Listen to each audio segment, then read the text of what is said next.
Today I'm going to be showing you how to do ball joints on a Dodge Ram 1500. This one is an 05. We got it set up on the left here. Obviously the first thing we're going to do is take off the wheels. Basically the upper ball joint is part of the control arm, so we're going to be disconnecting it here, here, and here, but we've got to do the lower at the same time, and that is down here. It's really a simple job, but it's going to be easiest if we get the whole spindle out of the way. There's probably other ways to do it, but that's how I'm going to do it today. So, on that note, let's get started.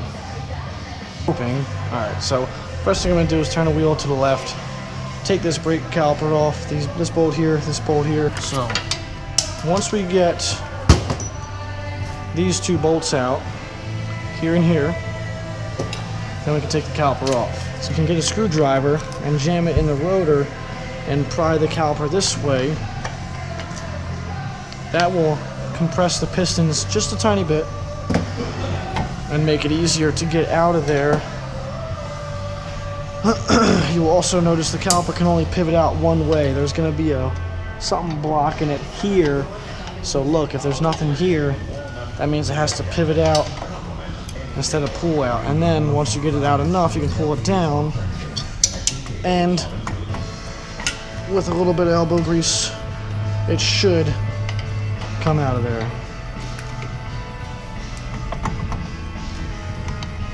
Alright, so one thing you want to watch is this pad has two rivets in the back of it, and those pistons go around it. So if you try and pull the caliper off, they're just going to hit these rivets. You can cause damage to the caliper's piston. So that's why you need to stick a screwdriver in there and compress that piston just a little bit so that you can get it up over that rivet and slide it out. Okay? Once you get the caliper out of the way, you're going to want to tie it up somewhere. I'm going to get a zip tie, put it right there on the torsion bar where it's totally out of the way. We got our impact gun, 1,260 foot-pounds. No problem. A little bit different setup for the top bolt.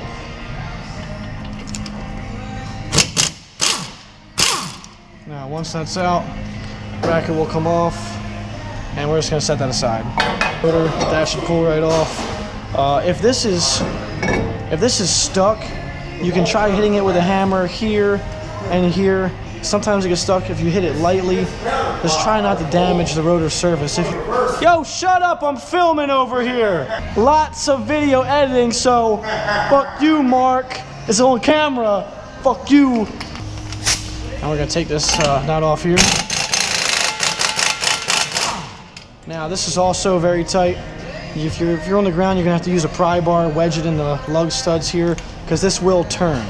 What you can also do is with the center cap out of the rim and the wheel on the ground, you can actually get a socket in there with the car on the ground, and it won't hurt anything to take that off, so that's a good tip there.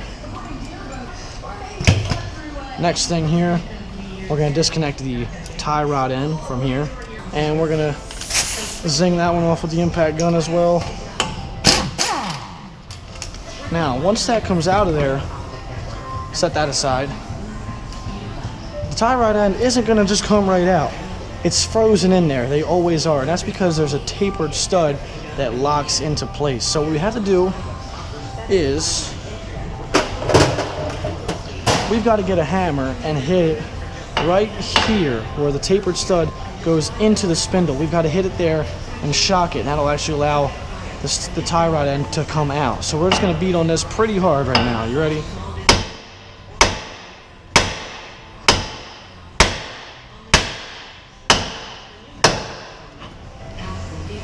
And it's that simple. So, now that we've got the tie rod end disconnected from the spindle, this turns back and forth very easily, which is a good thing because that's what we want. What you're going to want to do is this axle, make sure that that goes in and out like that.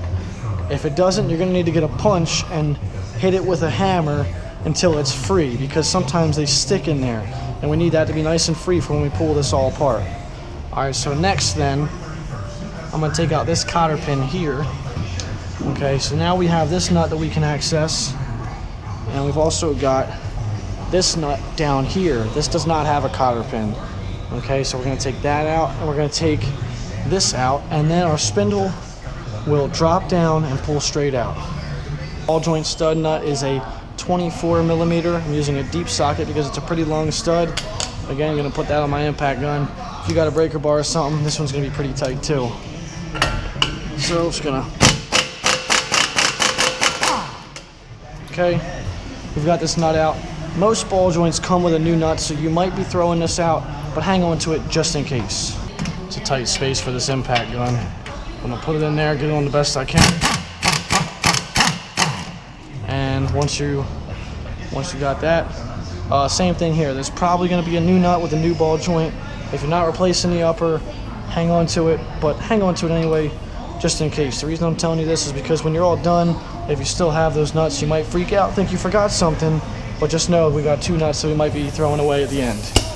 Right now, the only thing holding this spindle in is that taper lock here and the tapered lock on the bottom. So what we're gonna have to do is hit it with the hammer till that one's free, and then we're gonna hit it with the hammer down here till that one's free. Now again, you wanna hit it here where the tapered lock is inside the spindle, because it'll actually shock it and it'll stretch for a millisecond and allow it to free itself. So you don't wanna tap on this, because if you mushroom it, you're gonna have a really hard time getting it through the hole, and also if you're reusing it, you're gonna damage the threads. So that's why you hit here.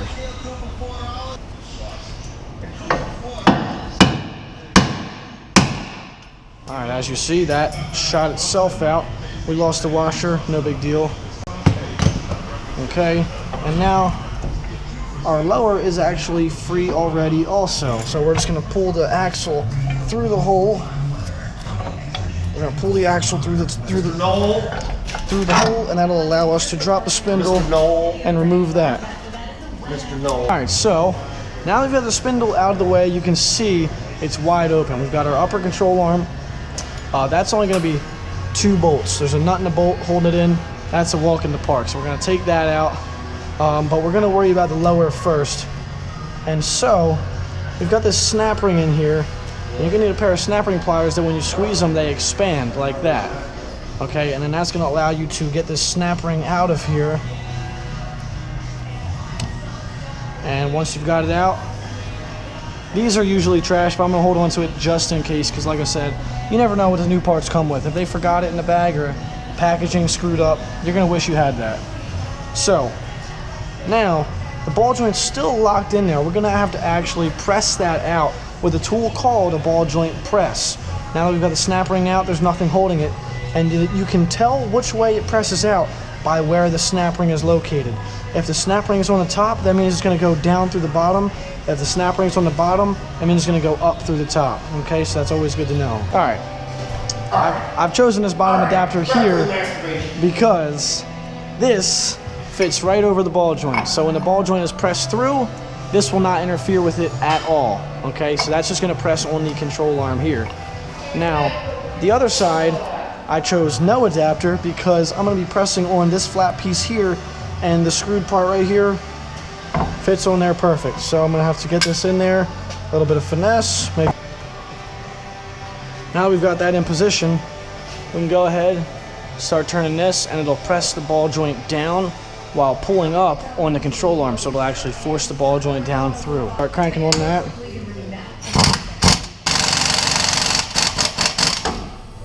And if you did it right, the ball joint will fall out.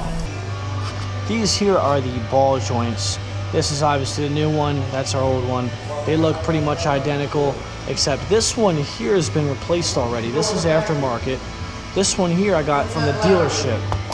So we've got the new nut and the lower ball joint. This one has no snap ring. See, there's no groove there for no snap ring. And there's also no grease fitting. This one had a plug in it because it's aftermarket. They probably gave you a grease fitting, but they used a plug. So we're gonna put this new one in, and I'm gonna show you how to do that right now. So the first thing you're gonna wanna do is find an adapter that will fit right on this lip here, because we're actually gonna be pressing this up in like that. So we need to press on this lip. You don't wanna press on this, you don't wanna press on the boot, you wanna press on this lip here. So we've got, that's our setup here. You can see the ball joint is held in place here, and this is just pressing on the control arm. So then we're gonna turn this and allow the ball joint to slip directly inside of its hole. And I'm gonna have to watch that while I'm doing it. You gotta be careful, you can damage your ball joints or your control arm if you do this wrong, so be very careful. So we got our impact gun on here, we're gonna watch this thing go in.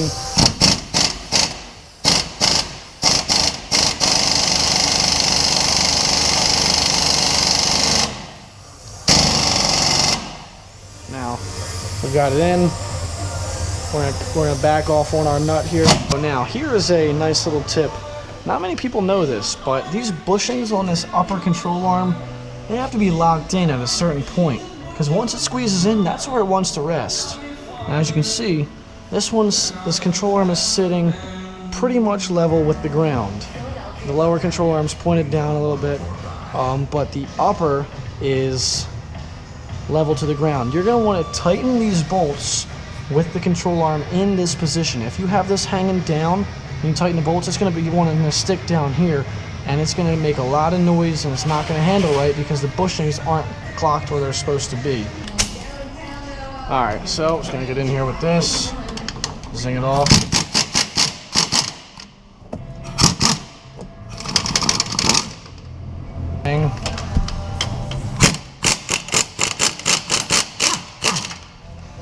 One thing you should know, these holes are slotted. That allows the upper control arm to move back and forth inside there. That is your camber and your caster adjustment. So when you crack those nuts loose, now you need an alignment. So keep that in mind. You have to get the car or truck aligned after you do this job. Now we got those out, we should just be able to yank that out of there. And from here on out, it's pretty simple. On these parts here, the part number 2703-96504 is the same for both, meaning there is no left and right side. You can do one and the other the same. They're both the same part. They're like such. Put our nuts and bolts in exactly how they were before. That's important. If you remember, we had the nuts on the inside and the tabs facing inward, so we're going to put it just like that. I'm going to actually use a block of wood to set this thing up where I want it. Just like that. That'll actually hold it where it needs to be. And then I can tighten my nuts down and not worry about it. We're just going to tighten these nuts up. Like I said, I'm not going to crank them super tight.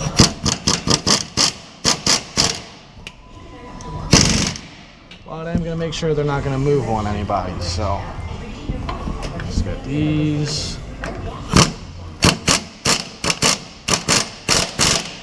Alright, they're tight. Get my block of wood out of here. And now it's resting exactly where we want it.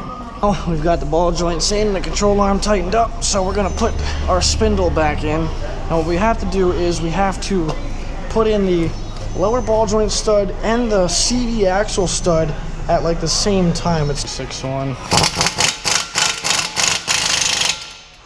Get that in place. Get our upper into position. Pry it down. So I'm just going to put it right on the exhaust manifold and just pry that thing down, wiggle it up a little bit so you get that thread showing there. And take your nut, slide that on. Hopefully we can get it. And don't pry too hard. You're just fighting the bushings. We're just going to go ahead and tighten up the bolts.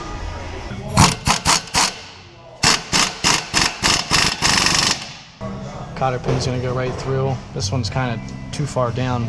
It's supposed to be right in the groove, but either way, if it were to come loose and go down to that point, it wouldn't make it past the cotter pin unless there was some force acting on it. Something other than a vibration, so I'm just bang that up. I've also got a hole in this one. That is for this grease fitting. This one's a 7, so we're just going to put that on there. And just snug it up. You don't want to go tight at all. It's really thin metal holding that in. Another thing, grease that before you're done. You want to see this thing fill up. You don't want to pop it. You just want to see it expand and stretch a little bit. And drop that in the hole. Turn it back a little bit.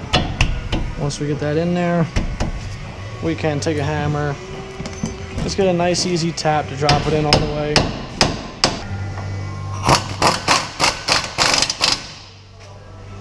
So first things first, put this rotor back on over it, and we're gonna put the bolts in through the back, hand tight.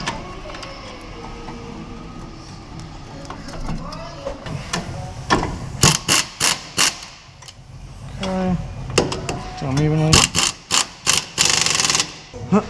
Next, we can put our brake pads back in the bracket, our brake caliper, put that back on, and then we can call it a day. Now, then we can put the brake caliper over here. No, I'm making an instructional video. And we're gonna bolt our bracket on, and we want this to slip underneath it here. So we're gonna have to angle it in a way, and then hit it in. And once it does, we're in business. Okay.